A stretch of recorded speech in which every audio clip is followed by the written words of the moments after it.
somebody else's fault, or we experience something, and what do? We wallow in it. We talk to mom about it. We call home. We live this doggone negative crap, and we accept it, and we give it power. And when we give it power, it takes the dominion over us. It takes over. So if we ask, well, why are we in such a mess? It's because we are absorbed by our own creations. We won't take responsibility for being the creator of our own experiences. And so what happens? We get stuck. I coined this the other day on Tuesday when I did a webinar on the thing. It was kind of good. I'm egotistical at times. We get caught and trapped in the quicksand of the human drama. Isn't that absolutely interesting? And what we're doing here today, and what I do, is say this, that what we do here is the lifeline that pulls people out of the quicksand of the human drama. Would you agree with that? So when we start looking at this whole idea of we are a life form of God, we're an activity of God, and that our life is a life of the divine experiencing itself through us, as us, we look at what this means to each one of us.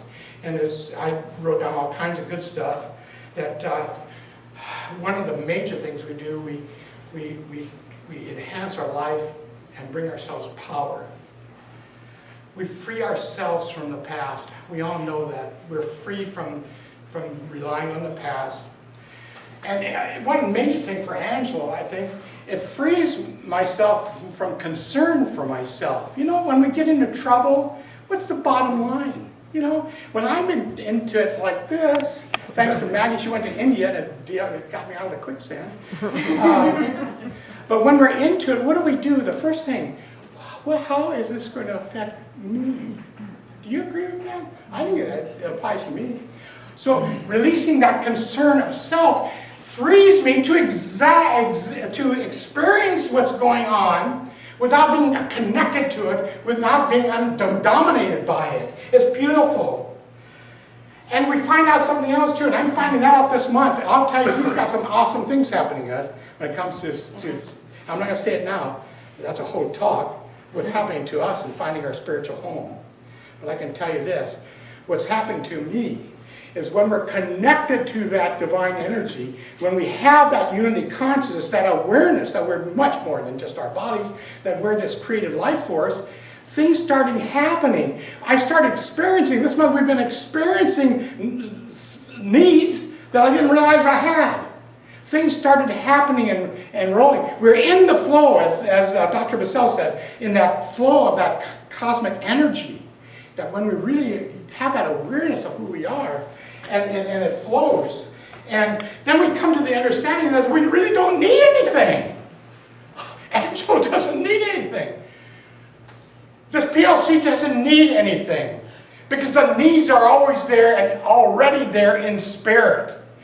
And all we need to do, so there's nothing to really do, and this is Pizzellization stuff. There's nothing to really do, it's something to be. We have to be. We need to be open and receptive to what's already there in spirit. And be willing to accept our gifts. To be willing to accept what we have coming to us. And not screw it up by being attached to it. And so, something to be. It's being who we really are. Being a life force of the divine itself. Being an activity of the divine. And really knowing. Now, and knowing this idea of divine love, it doesn't only appear here, it's all over the place. We just need to read the papers and see what's going on. This love energy is expressing itself at random. It has its own life. There's a story about a zoo at the Brookfield Zoo in Chicago, Illinois. And it's a story about this young boy, and it's kind of neat because it shows this love energy applies to every sentient being, not just human beings. This young boy climbed up on this, and it was like a planter box at the zoo, and it was on the top of a 3.5-foot railing. And the kid falls into the enclosure, 18 feet. It was an enclosure that held 7 gorillas. Kind of interesting. But what was so wonderful is to see the love energy operating in that youngster's life. People were just shocked because of the fear that the girls would pull them apart. This young female girl ran over to the boy. Her name was Benty. And she picked him up.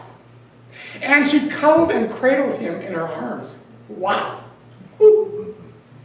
As if to say, everything's going to be all right. But that's not all she did. What really shocked the crowd was this. She runs over to the door where the zookeepers usually come out, and she waited there. And when the door opened, she handed the baby to the zookeepers. Let's clap for Benty! Oh, there's a ton of stories, and I'm out of time, and I'm not going to do any more. But all I want to say is that, you know, when we develop an awareness of how wonderful, magnificent we are, that there's a life force out there that we can direct for our own greater good, that we're one with this universal energy that's pretty much the CEO of the whole universe, then we develop in consciousness what I call the unity consciousness. And what we do, we enhance and ignite our human potential. And say it with me loud and clear. And so it is. Done. We're done.